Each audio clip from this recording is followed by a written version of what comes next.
Bem-vindo de volta.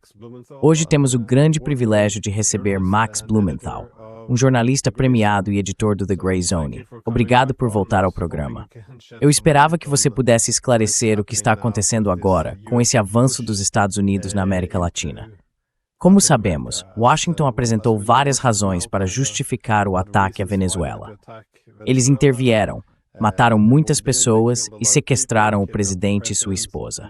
Agora, há um julgamento em Nova York. O que realmente está acontecendo neste momento? É muito difícil para quem está de fora ter uma visão clara desse enorme caos.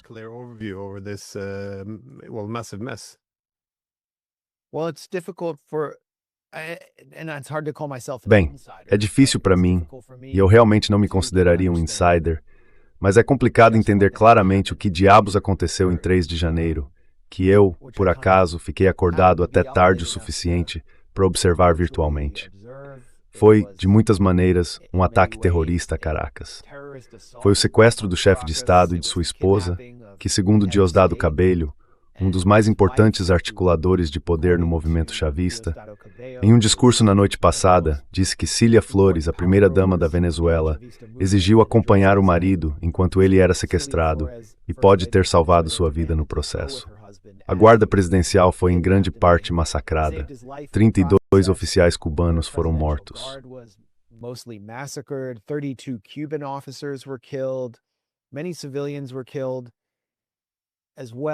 Muitos civis também foram mortos, mas aparentemente não houve perda de vidas americanas. Nenhum helicóptero foi derrubado. Eles estavam voando a cerca de 30 metros de altura. Então, minha primeira reação foi pensar em um colapso militar impressionante do lado venezuelano, para uma invasão que eles vinham preparando desde 2005, ou algo completamente diferente. A CIA também vinha se preparando para isso. Tanto que chegou a anunciar seu plano para uma operação Halo, de alta altitude e abertura baixa, no Palácio de Miraflores, na série Jack Ryan, explicando exatamente o que pretendiam fazer. Basicamente, foi isso que a Força Delta fez no local onde Nicolás Maduro estava hospedado, e a operação prosseguiu quase sem resistência. Então pensei, provavelmente foi algum tipo de colapso militar, ou Maduro foi traído. Maduro was betrayed. E eu acho que a primeira explicação provavelmente é verdadeira. Perguntei ao ex-ministro das Relações Exteriores da Venezuela, Jorge Arreaza, que é um confidente da nova presidente interina, Delcy Rodrigues, alguém que já entrevistei no passado. Ele trabalhou para Nicolás Maduro, o conhecia muito bem, e também conhecia Hugo Chávez, o tipo de arquiteto intelectual da Revolução Bolivariana, tão de perto que se casou com a filha dele e era essencialmente um porta-voz da família. Portanto, uma pessoa bastante bem posicionada, que negou com veemência a ideia de que tivesse havido qualquer tipo de interesse interno para vender Maduro.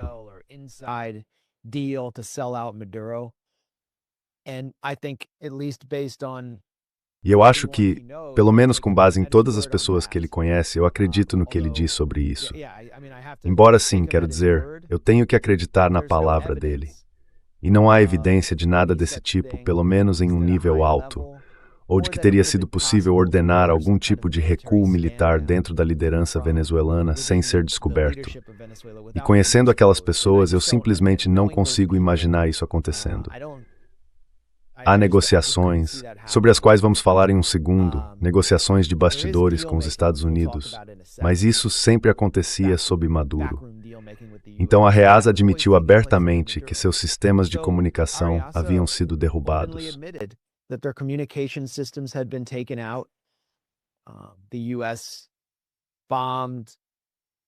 Os Estados Unidos bombardearam as 2 principais bases que teriam permitido à Venezuela responder instantaneamente e também atingiram torres de comunicação. Eles tinham, e ainda têm, drones operando no espaço aéreo venezuelano. A partir desse ponto, não havia mais motivo para responder. Acho que a questão é se houve uma ordem para não decolar os jatos Sukhoi para um contra-ataque, porque a essa altura, isso só aumentaria o número de baixas ao enfrentar diretamente os americanos.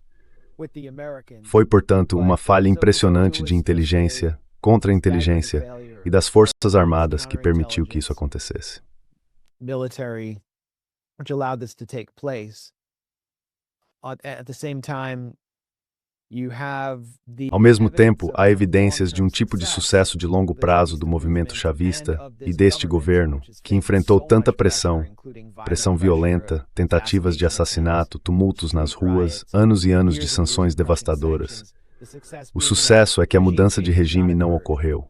Não houve mudança de regime. E há uma figura leal ao chavismo na presidência interina, Delcy Rodrigues, que está comprometida com a visão de soberania nacional, que é a presidente neste momento e que também está empenhada em trazer Nicolás Maduro e Cilia Flores de volta à Venezuela.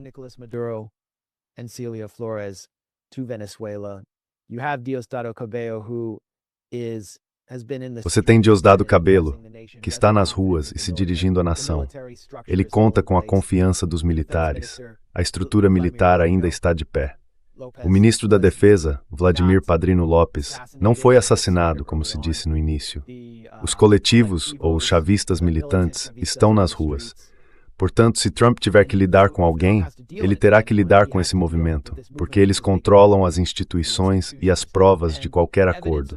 Deixando de lado todas as declarações de Trump, sobre as quais podemos falar depois, venho dizendo que é melhor deixar as ações falarem mais alto do que as palavras quando analisamos qualquer negociação. E o governo venezuelano anunciou hoje que está libertando, entre aspas, prisioneiros políticos.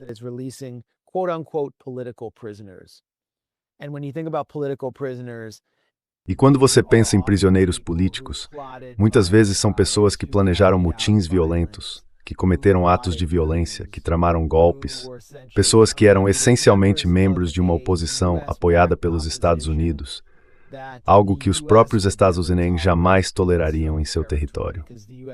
Os Estados Unidos jamais tolerariam pessoas financiadas e treinadas por países estrangeiros, especialmente por nações mais poderosas do que eles, para realizar atividades subversivas ou insurrecionais em seu próprio solo.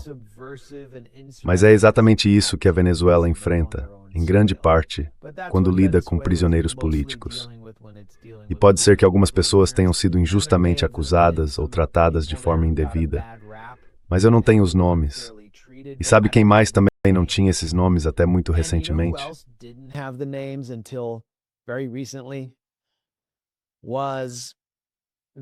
Foi o governo dos Estados Unidos. E sabemos disso porque o enviado de Trump à Venezuela, Rick Grenell, que esteve em Caracas há cerca de um ano, estava negociando diretamente com Nicolás Maduro um acordo que teria estendido a licença de perfuração da Chevron, em troca de a Venezuela aceitar deportados, migrantes venezuelanos vindos dos Estados Unidos.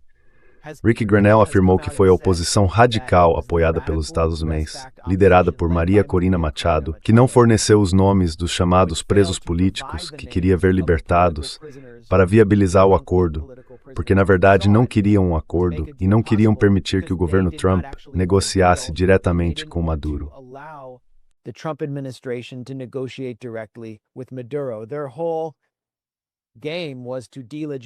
Todo o jogo deles era deslegitimar Maduro, não permitir que a Venezuela fizesse um acordo que sequer deixasse seu próprio povo sair da prisão, libertá-los dos supostos centros de tortura.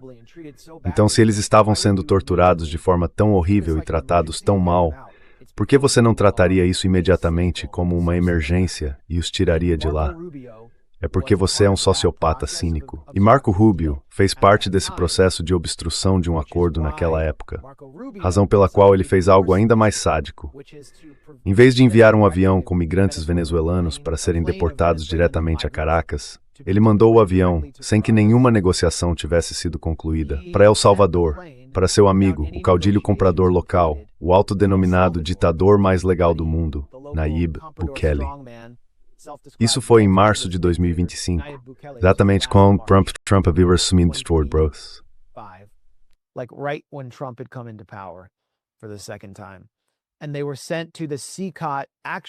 E eles foram enviados para a verdadeira prisão de tortura de Sicote. Foram publicamente humilhados ao descer do avião, retratados como terroristas, quando menos de 50% deles já haviam sido condenados por qualquer crime, e apenas 3 em 250 tinham sido condenados por um crime violento. Tiveram suas cabeças raspadas diante das câmeras. foram espancados e empurrados diante das câmeras. Depois, foram colocados na prisão junto com membros da MS-13, onde os guardas os brutalizaram. Quando saíram, alguns deles prestaram depoimento ao programa 60 Minutes sobre o que havia acontecido, o nosso suposto principal programa de jornalismo investigativo. E a bajuladora de Trump, ou capacho de Trump, Bari Weiss, cancelou a transmissão porque era muito constrangedora para Rubio e para o assessor de Trump, Stephen Miller. Mas por que Rubio fez isso? Por que ele mandou torturar esses migrantes venezuelanos por meio do seu aliado Bukele?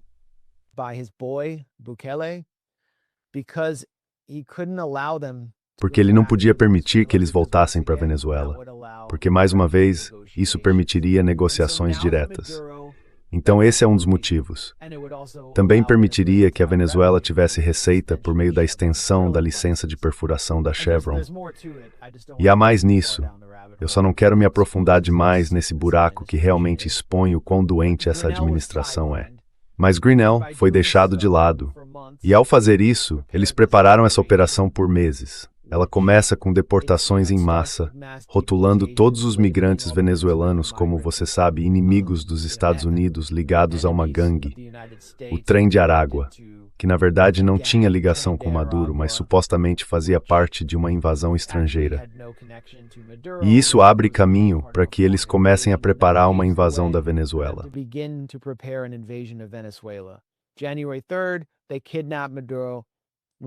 No dia 3 de janeiro, eles sequestram Maduro, removem o chefe de Estado e, de repente, surge um acordo em que esses chamados presos políticos são libertados. Acho que isso faz parte de um acordo maior. Trump disse que o acordo maior inclui a Venezuela, concordando em vender de 30 a 50 milhões de barris de petróleo aos Estados Unidos. Os Estados Unidos comprariam diretamente da Venezuela. E então o Estado receberia a receita com a condição de usá-la para comprar produtos americanos, o que supostamente impulsionaria a economia dos Estados Unidos. Trump já fez isso antes. Mas há outro aspecto louco, eu diria perturbador, nessa parte do acordo, e não sei se essa parte do acordo foi realmente autorizada por Caracas.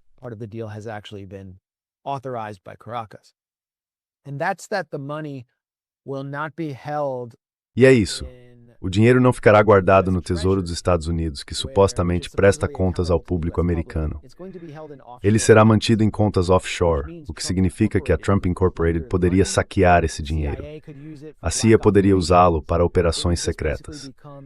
Basicamente, se tornaria um fundo clandestino do mundo de Trump, fora do controle de qualquer instituição supostamente democrática. Então, está claro que eles estão tramando algo muito ardiloso e revelador sobre o que Trump quer na Venezuela e sobre o que tudo isso realmente significa. No fundo, para Trump e seus comparsas, trata-se apenas de pilhagem. Trata-se apenas de dinheiro. É disso que se trata a era dourada de Trump.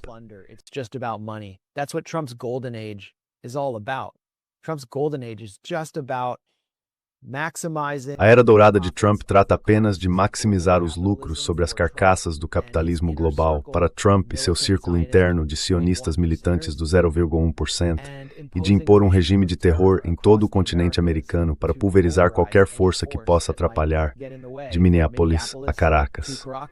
Estamos testemunhando tudo isso acontecer agora. E a Venezuela, embora ainda afirme sua soberania, o movimento chavista e o governo bolivariano, devido ao colapso militar que sofreram em 3 de janeiro e à esmagadora preponderância de força que os Estados Unidos têm em seu hemisfério e sua capacidade de ação cinética perpétua contra qualquer alvo, realmente precisam fazer um acordo aqui. Mas Maduro sempre esteve aberto a esse acordo. Maduro teria feito o acordo. Por algum motivo, simplesmente não puderam permitir que fosse feito com ele.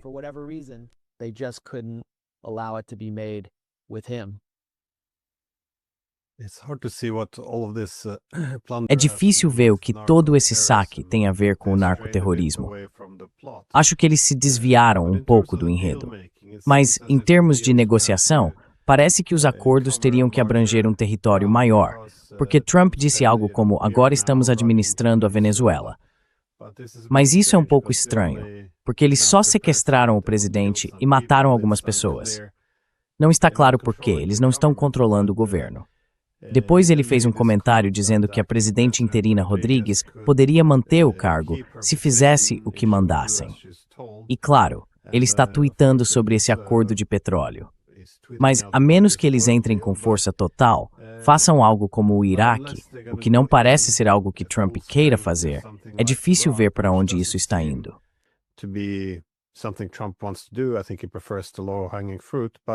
Acho que ele prefere o caminho mais fácil, conseguir o que quer por meio de ameaças e um pouco de bombardeio.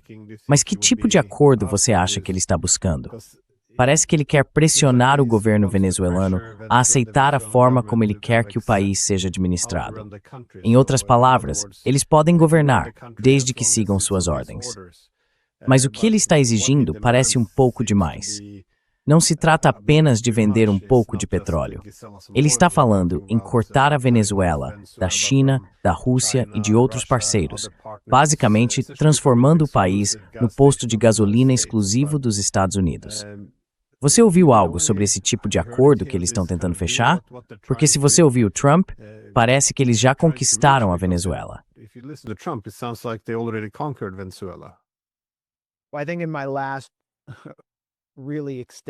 Bem, acho que na minha última resposta mais longa eu já disse tudo o que sei sobre o que é público, e qualquer aspecto das negociações entre Caracas e Washington que seja público já foi divulgado. Mas certamente haverá mais. E como você disse, as exigências de Trump em relação a Caracas são onerosas. Ele está definitivamente pedindo demais. Sua alegação de ser dono do petróleo da Venezuela não é apenas exagerada, é falsa, porque não houve uma mudança de regime. Ele não pode dizer a Delcy Rodrigues para fazer o que quiser, porque por trás de Delcy Rodrigues estão as instituições do Estado. Trump tem duas opções.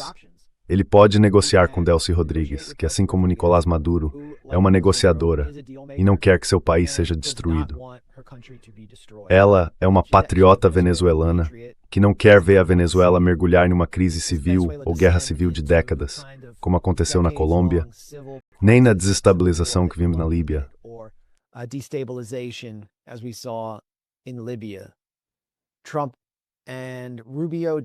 Trump e Rubio não têm uma força inimiga exógena para armar e usar contra o movimento chavista dentro da Venezuela, como fizeram em outros lugares, com Mohamed Jolani, também conhecido como Ahmed al-Sharaa, na Síria, que operava sob a falsa fachada de rebeldes moderados. Ou digamos, se você fosse trotskista, poderia ter pensado que existiam esses anarquistas democráticos, pessoas de ação local que iriam intervir. Mas eles não têm isso na Venezuela. Eles tentaram os distúrbios violentos conhecidos como guarimbas. Isso fracassou. Tentaram Juan Guaidó e a chamada intervenção humanitária com o USAID. Isso também fracassou. Tudo o que tentaram até agora falhou e agora conseguiram alguma vantagem com essa incursão militar. Mataram muitas pessoas, foi uma operação ao estilo israelense.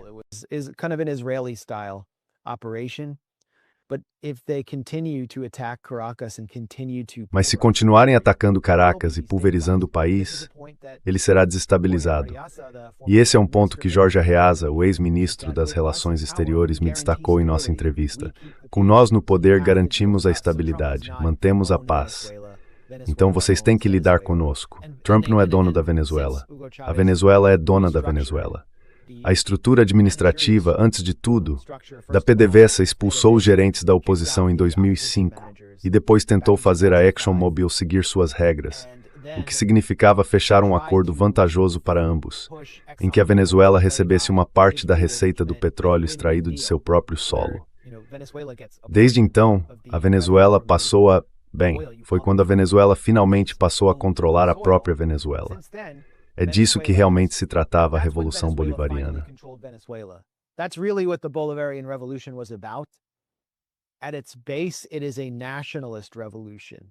Em sua essência, é uma revolução nacionalista. Pode-se vê-la como socialista porque se inspirou em Cuba, em seus símbolos, seus conceitos, nas comunas e cooperativas que foram estabelecidas por todo o país, e em parte da nacionalização econômica que ocorreu especialmente sob Chávez. Mas basicamente é apenas uma revolução nacionalista para controlar seus próprios recursos. Isso torna a Venezuela um país forte e um ator poderoso no cenário mundial, ao liderar a vanguarda do multipolarismo. E não vejo este governo, nem as pessoas que o controlam, abandonando esse modelo ou a ideologia bolivariana fundamental.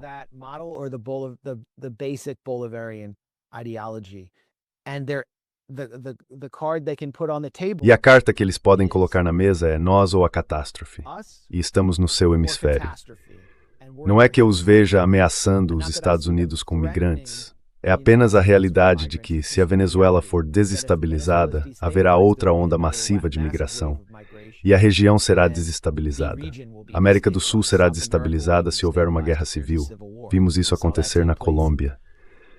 E é por isso que acho que os cubano-americanos na administração Trump, com Marco Rubio sendo o porta-voz desse grupo, mas por trás dele há um cubano-americano bastante radical que dedicou sua vida à mudança de regime em Havana, tem um papel central. O nome dele é Mauricio Claver Carone. É por isso que acredito que eles deixaram Maria Corina Machado de lado. É lá o...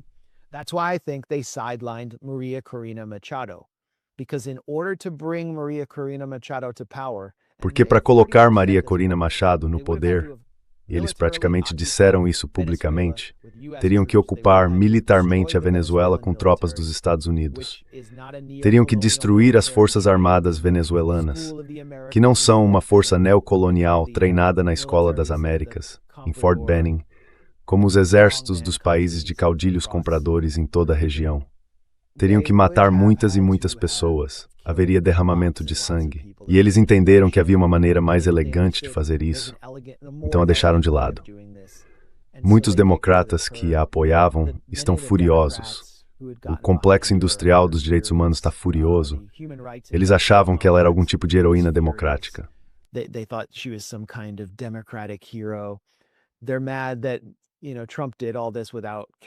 Eles estão irritados porque, como você sabe, Trump fez tudo isso sem se importar com a democracia ou com os direitos humanos. Toda a fachada do lobby pela mudança de regime na Venezuela foi desmascarada, e agora podemos ver que tudo se resume ao petróleo. É apenas sobre recursos, recursos brutos, no estilo da doutrina Monroe, o neocolonialismo reinterpretado por meio desse modelo cretino da doutrina Monroe e da política das grandes potências. E isso também é, como você mencionou, Glenn, uma mensagem para a Rússia e a China. Trump está pressionando a Venezuela a reduzir seus laços com a Rússia e a China. E a Rússia e a China já foram desafiadas. A Rússia diretamente por meio da apreensão do Marinera por Trump, que era conhecido como o petroleiro Bella One no Atlântico Norte, em coordenação provavelmente com a linha de frente do grupo antirrusso da OTAN.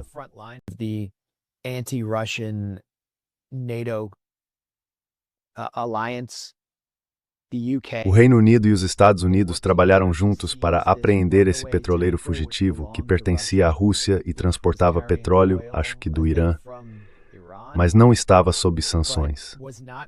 Oficialmente ele pertencia à Rússia, e a Rússia parecia estar protegendo-o com submarinos, mas recuou para evitar um confronto militar com os Estados Unidos. Então, o que isso diz sobre as negociações de Trump com a Rússia, quando ele está disposto a fazer isso para implementar a doutrina Monroe?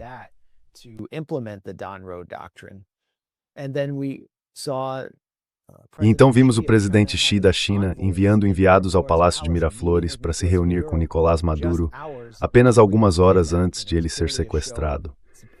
Foi claramente uma demonstração de apoio à Venezuela. O que aconteceu com eles? Os Estados Unidos lhes deram algum aviso prévio de que haveria esse perigoso ataque militar? Claramente também foi uma mensagem para a própria China, que tem vastos investimentos na faixa do Orinoco. A região rica em petróleo da Venezuela e em minerais, construção e projetos venezuelanos em toda a América Latina. É uma forma de cortar a nova rota da seda das Américas. Trump está dizendo abertamente que a Venezuela basicamente precisa ser propriedade americana.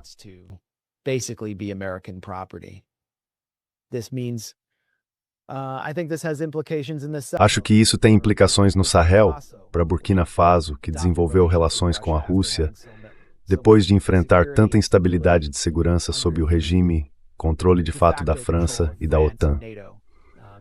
É uma mensagem para o Mali e para todos aqueles países como o Níger, que tentaram adotar um modelo mais multipolar e buscaram usar seus próprios recursos para o bem público. Está sendo enviada uma mensagem a eles. Também está sendo enviada uma mensagem ao Irã, obviamente. Trump se reunindo com Lindsey Graham, segurando um boné com a frase "Make Iran Great Again" na mão, sabe, abraçando a imagem dos neoconservadores, a terceira vinda do primeiro mandato de Bush, ou do primeiro mandato do segundo Bush, e depois ameaçando o Irã após realizar essa operação cinética bem-sucedida em Caracas, sugere que algum tipo de ataque ao Irã pode estar a caminho em breve. Suggests that some kind of assault on Iran could be coming soon. And while I can't predict when it might take E embora eu não possa prever quando isso pode acontecer, temos que considerar que as eleições de meio de mandato estão chegando e que os democratas, por mais mal administrado que esse partido esteja dentro dos Estados Unidos, estão ganhando força. Há muita indignação em todo o público americano com o comportamento de Trump e suas políticas. As pessoas estão irritadas com a economia, estão irritadas com o alto custo dos produtos, o que se deve em parte às suas tarifas. O que aconteceu ontem, em Minneapolis, onde uma mãe de 37 anos foi praticamente executada por um agente do ICE, um capanga do ICE, levou um tiro quase a queima-roupa enquanto tentava sair dirigindo seu carro. While driving away in her car, a mother who appears to have simply just been living. Uma mãe que parece apenas ter vivido na região e talvez nem fosse uma ativista. Este é um momento decisivo, eu acho, na campanha de Trump, em seu segundo mandato, que o está conduzindo rumo à ruína eleitoral nas eleições de meio de mandato. E isso significa que Israel e as forças que querem atacar o Irã estão ficando inquietos, porque sem Trump, ou sem um Trump forte e um Congresso republicano, será mais difícil para eles, por exemplo, evitar o tipo de resolução sobre poderes de guerra que foi finalmente aprovada hoje no Senado, obrigando Trump a recorrer ao Congresso para autorizar novas ações militares contra a Venezuela.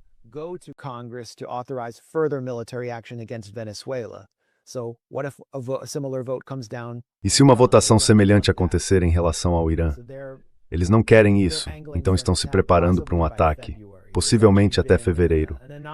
Na verdade, houve uma conta anônima apostando cerca de $400 mil que Trump atacaria o Irã, ou que Israel atacaria o Irã, até 31 de janeiro. Seria alguém de dentro do exército israelense? Já se ganhou muito dinheiro com os diversos movimentos de Maria Corina Machado, incluindo ganhar um prêmio Nobel por meio de negociações internas na Polymarket.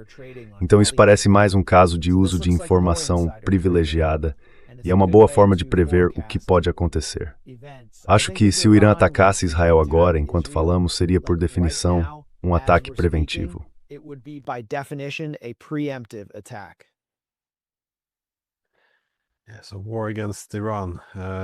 Sim, uma guerra contra o Irã. Por que não? Eles já falaram da Groenlândia, do México, da Nicarágua, de Cuba, da Colômbia, então a lista está ficando bem longa. Mas eu sei o que incomodou os europeus. Nós sempre estivemos prontos para apoiar qualquer guerra dos Estados Unidos, mas meio que esperávamos que os Estados Unidos adotassem toda aquela estratégia de justificativa liberal democrática. Apenas dizer que ele é um ditador e que vocês querem levar a democracia e teriam nosso total apoio. Mas o Trump continuava dizendo, não, nós queremos o petróleo deles. E isso me leva à minha última pergunta sobre a legalidade de tudo isso. Por quero dizer, até mesmo a prisão do Maduro, ele realmente fez algo errado?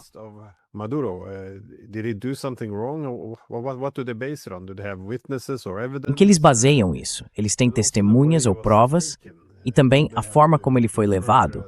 Eu sei que eles precisam chamar de prisão, mas isso é um sequestro. É possível sequer colocar um chefe de Estado em um tribunal em Nova York? Parece uma contradição. Parece muito ilegal. Além disso, o que acontece se ele for considerado inocente? É possível que permitam isso. O que eles vão fazer? Mandá-lo de volta para a Venezuela e dizer, desculpe, matamos todas essas pessoas. Eu só queria saber se você poderia comentar sobre a legalidade de toda essa questão e pelo menos como eles estão apresentando isso como algo legal ou se estão simplesmente ignorando tudo isso.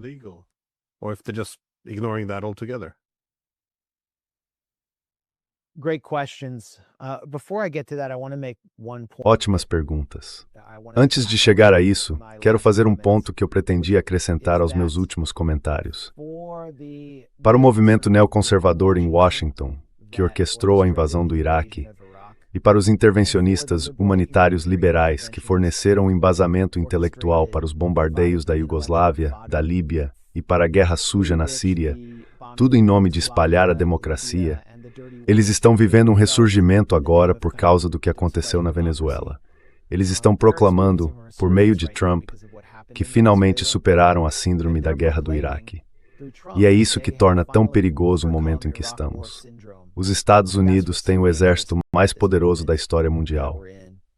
The United States has the most powerful military in world history. It's a maritime power. It can conduct kinetic activity. É uma potência marítima. Pode realizar atividades cinéticas no hemisfério ocidental quase em qualquer lugar, e poucos podem desafiá-la em certos cenários. O calcanhar de Aquiles das Forças Armadas dos Estados Unidos é que o público americano não está historicamente acostumado a grandes números de baixas e não está desde a chamada maior geração.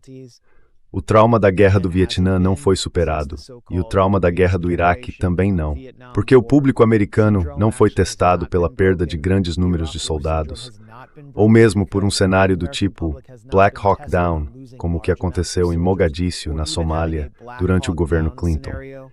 E acredito que, se até mesmo um helicóptero transportando soldados americanos tivesse caído em Caracas, teria sido um desastre absoluto para Donald Trump. It would have been an absolute disaster for Donald Trump, and this could take place in Iran. E isso poderia acontecer no Irã.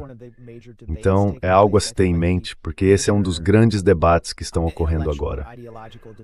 Acho que um dos principais debates intelectuais ou ideológicos em Washington está acontecendo principalmente dentro dos círculos do Partido Republicano.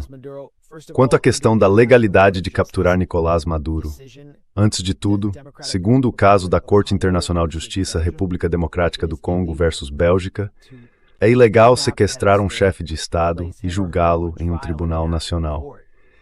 Isso deve ser feito por meio de uma acusação do TPI, e então a pessoa é levada à raia. Esse é o mesmo procedimento na acusação de Netanyahu.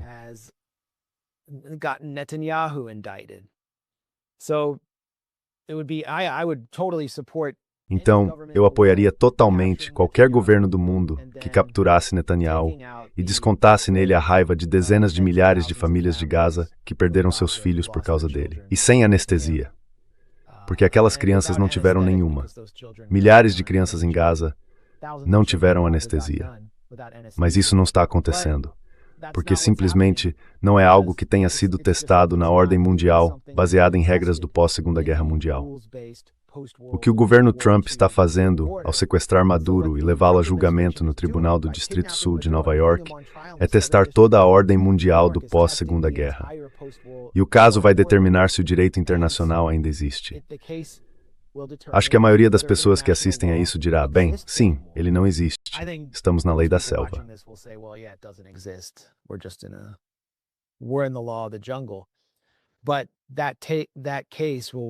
Mas esse caso realmente vai colocar um prego no caixão do direito internacional se Maduro puder ser condenado. Donald Trump, o regime dos Estados Unidos, quis fazer a mesma coisa com Julian Assange. Sequestrá-lo, julgá-lo em um tribunal americano, trancafiá-lo pelo crime de fazer jornalismo. O problema não era o direito internacional, o problema era a primeira emenda. Ele apenas estava fazendo jornalismo e não era cidadão americano. Então, se você olhar mais a fundo, se examinar a acusação, a conspiração de narcoterrorismo é uma completa fraude. A acusação de 2020 contra Maduro o acusava de ser o chefe desse cartel dos filhos, uma suposta organização criminosa de narcoterrorismo que na verdade não existia. Eu venho dizendo há algum tempo que ela não existia.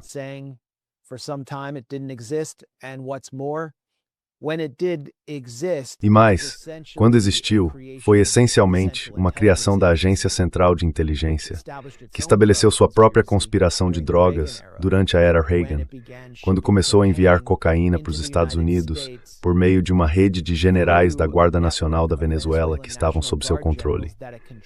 Basicamente, ordenava que eles enviassem cocaína sem fiscalização para os Estados Unidos, para que a DEA supostamente pudesse reunir informações sobre as redes de tráfico de drogas no país. Quando alguns agentes da DEA descobriram essa operação, essencialmente criminosa conduzida pela CIA, eles procuraram o programa 60 Minutes, e o 60 Minutes a expôs junto com o The New York Times. Chamaram isso de cartel dos sóis, simplesmente porque aqueles generais, que eram agentes da CIA, usavam sóis como emblemas em seus uniformes militares.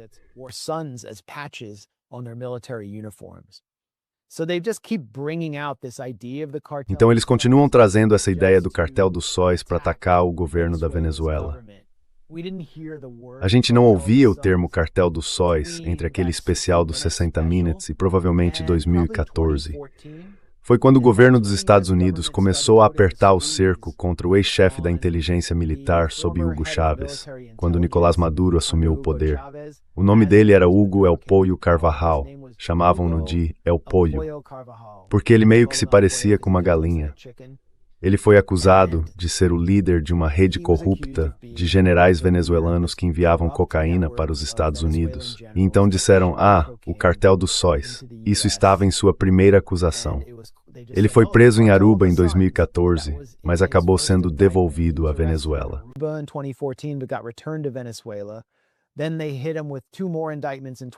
Então, em 2017, ele foi atingido por mais 2 acusações. Carvajal passa de ser o general mais leal a Chávez para denunciar publicamente Nicolás Maduro na Venezuela. Depois ele busca asilo na Espanha, base da oposição antichavista. E em 2019 ele se alia a Juan Guaidó e declara: "Este é o verdadeiro presidente". Assim ele começa a se posicionar como um delator vindo de dentro do estado profundo venezuelano. Um dissidente de princípios que não aguenta mais os crimes de Maduro. E ao mesmo tempo Marco Rubio anuncia: "Hugo Carvajal está vindo para os Estados Unidos.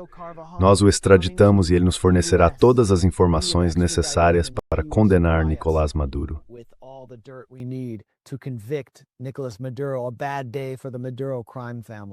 Um dia ruim para a família criminosa de Maduro.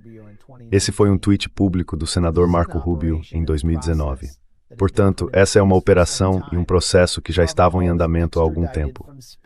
Carvajal foi extraditado da Espanha em 2023. Os Estados Unidos fizeram de tudo para impedir que ele obtivesse asilo na Europa e para levá-lo ao Tribunal do Distrito Sul de Nova York. Diante do mesmo juiz que presidirá o julgamento de Maduro em junho, Carvajal foi condenado por conspiração de narcoterrorismo. Ele assinou um acordo de delação secreto com o governo Trump para fornecer informações comprometedoras sobre Maduro e, em troca, sua possível pena de 50 anos poderia ser reduzida para apenas alguns anos.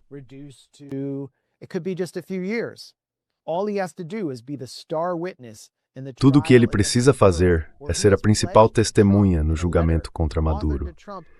Em uma carta a Trump, ele prometeu que apresentaria provas de que a empresa venezuelana de urnas eletrônicas Smartmatic realmente ajudou a fraudar a eleição de 2020 em favor de Joe Biden, alimentando uma das teorias da conspiração favoritas de Donald Trump.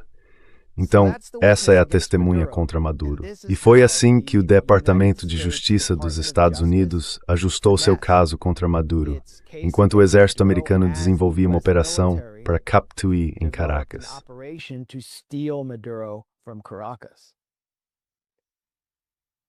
Isso é insano. É assim que o Estado de Direito democrata. É uma máfia contra uma conspiração falsa de narcoterrorismo. Isso é realmente como uma operação mafiosa sofisticada.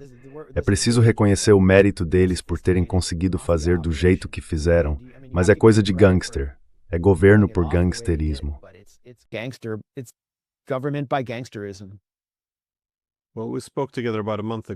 Bem, nós conversamos há cerca de um mês e você disse que todo esse cartel de Luz Solis era falso. E então, 3 dias atrás, depois do ataque, o Washington Post publicou um artigo dizendo que não é uma organização real. E você disse o mesmo na TV francesa também. A France 24 disse a mesma coisa. Então isso é uma organização de verdade ou é algo inventado?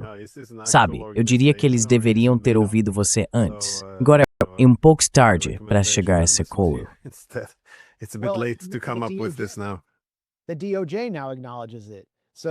O Departamento de Justiça agora reconhece isso. Na nova acusação substitutiva contra Maduro, tornada pública no dia da operação em que o prenderam, o Cartel dos Filhos é descrito apenas como uma rede informal.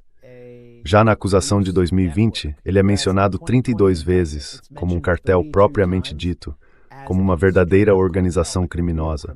Então, eles perceberam que esse seria um dos pontos fracos do caso. Eu havia questionado se eles também queriam evitar a descoberta de informações sobre a CIA transportando drogas e saber mais sobre como o Cartel dos Filhos servia de fachada para isso.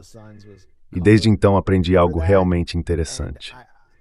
Esta é a primeira vez que falo sobre isso em uma entrevista.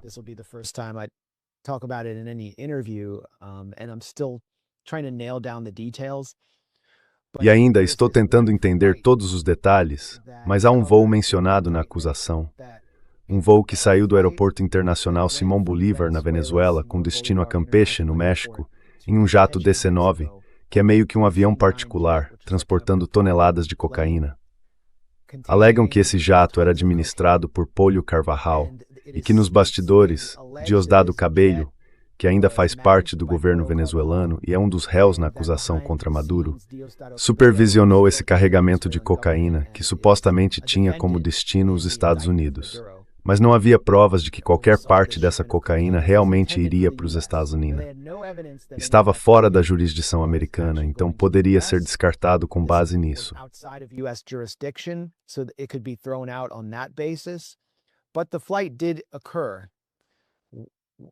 Mas o voo realmente aconteceu. Algumas coisas não são mencionadas na acusação. Parece que o voo fez uma parada em uma cidade colombiana por algum tempo, e foi lá que pode ter embarcado a cocaína.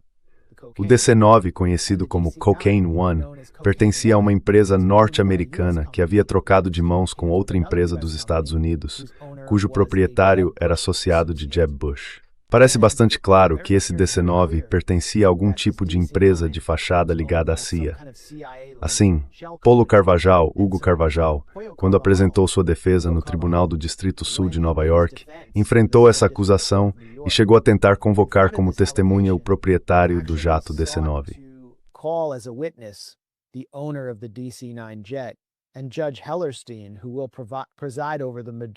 E o juiz Hellerstein, que presidirá o julgamento de Maduro, recusou-se a permitir essa testemunha. Essa testemunha presumivelmente poderia ter fornecido provas ou depoimentos mostrando que a CIA realmente controlava aquele voo e o operava com o objetivo de comprometer a liderança venezuelana, desde Carvajal para baixo. Então me parece que esse juiz não permitirá mais depoimentos que possam expor a CIA, o que é extremamente lamentável, porque acredito que o contexto político em que o ataque à Venezuela ocorreu nos últimos 25 anos é realmente importante para a defesa de Maduro.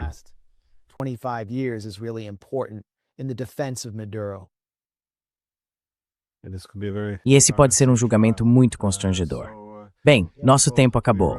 Então, muito obrigado por ter participado. Muito obrigado, Glenn.